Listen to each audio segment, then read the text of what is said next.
With just over 100 days until the November election, President Biden dropping out of the presidential race, making him the first president since 1968 to not seek re-election. Biden also endorsing his vice president, Kamala Harris, to be the Democratic presidential nominee. But former President Barack Obama has not endorsed Harris, although Fox just confirmed within the last hour that Harris and Obama did speak yesterday.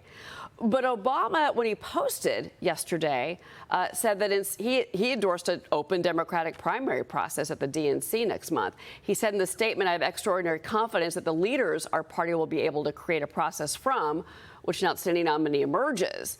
Nancy Pelosi, Chuck Schumer, Hakeem Jeffries, still mum on a Kamala endorsement. Let's bring in former Arkansas governor, former presidential candidate, and Trump surrogate Mike Huckabee. And Mr. Huckabee, good morning.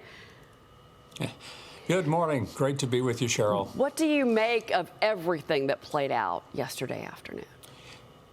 I think one of the most bizarre aspects of this is that Joe Biden didn't make this announcement personally. He didn't go on camera.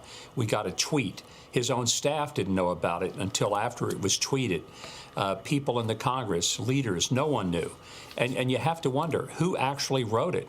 It wasn't on the White House letterhead. It wasn't on his campaign letterhead. Who wrote it? Who put it out? Did Joe know that it was going out? I have to assume that he did, that his family was aware of it and approved it. But it would be nice to hear from him.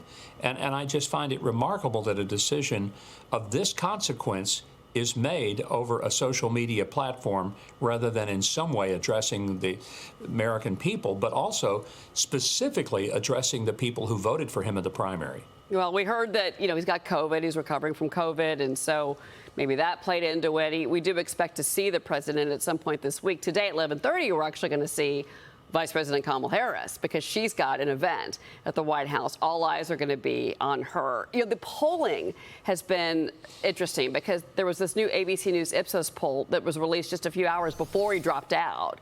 And it showed that former President Trump is viewed as more favorable than Harris and even other potential candidates. So let's talk about this. Andy Beshear, Pete Buttigieg, Gavin Newsom, J.B. Pritzker, Josh Shapiro, Gretchen Whitmer, Phil Murphy apparently now is trying to, make a play here for VP. Trump told Jesse Waters in an exclusive interview that is going to be airing tonight on the news channel that he's not worried about any candidate the Democrats may try to throw at him. They might throw Gretchen Whitmer at you. They might throw Gavin Newsom at you. They might throw Michelle Obama at you. Yeah, I wouldn't be worried about any of them. Look, they have bad policies. Forget about the people. They have an open border policy. They have a high tax policy. They have a bad military policy. The whole world is going woke. Their world is going woke. The Green New Scam, we're spending all our money on things that don't work. The whole thing is a mess. Our country, if we don't win this election, we may never have another election. I'm telling you, this may be our last election. Act Blue raised, and that's the fundraising arm for the Democrats. They raised $55 million from yesterday until this morning. Yeah, they're going to have plenty of money. Democrats are going to circle the wagons. They'll throw in the cash. They have plenty of it. They are now the party of the elites, the party of the billionaires. They can say whatever they want to, but the Republicans have become the working class party. And the Democrats, they're the party of the coastal elites on the East and West Coast with the biggest bank accounts who are trying to protect their globalist views.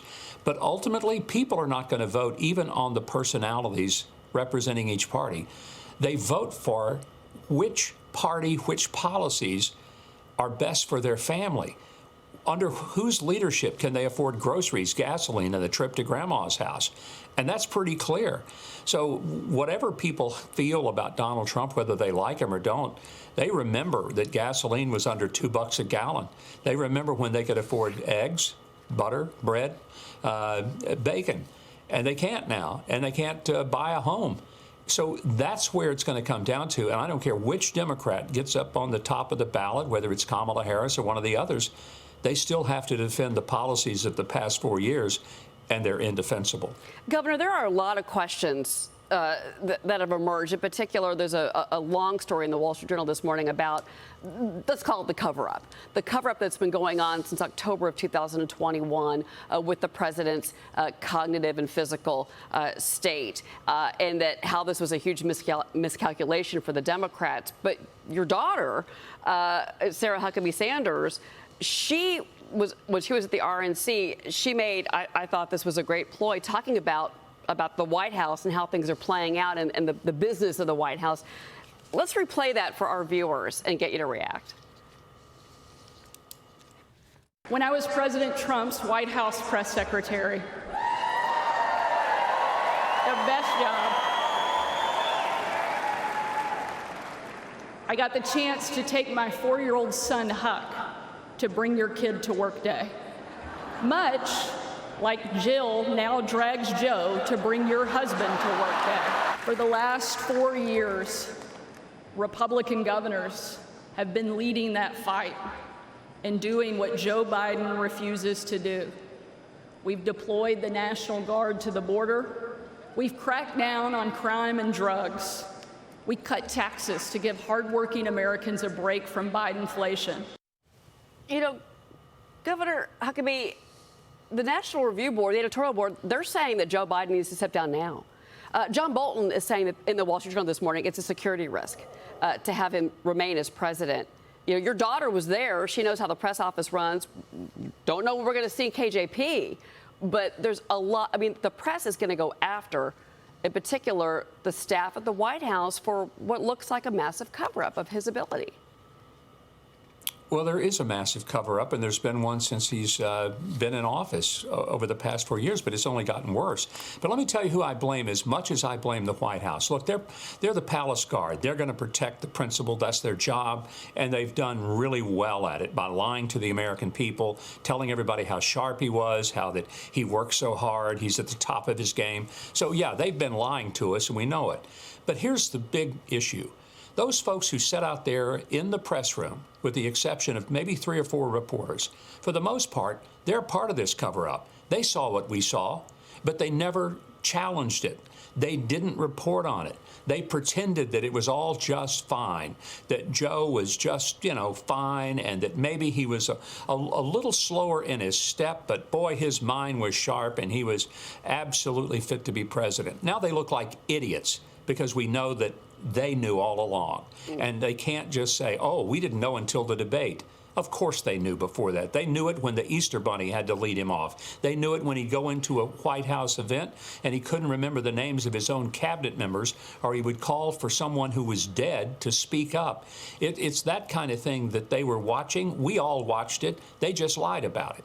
Yeah, and again, is this Ron Klain? Is this Chip Science? I mean, there's a lot of questions about how we got to this point and why the American people were basically gaslit until the night of the debate. And then no one could unsee what they witnessed on that debate stage.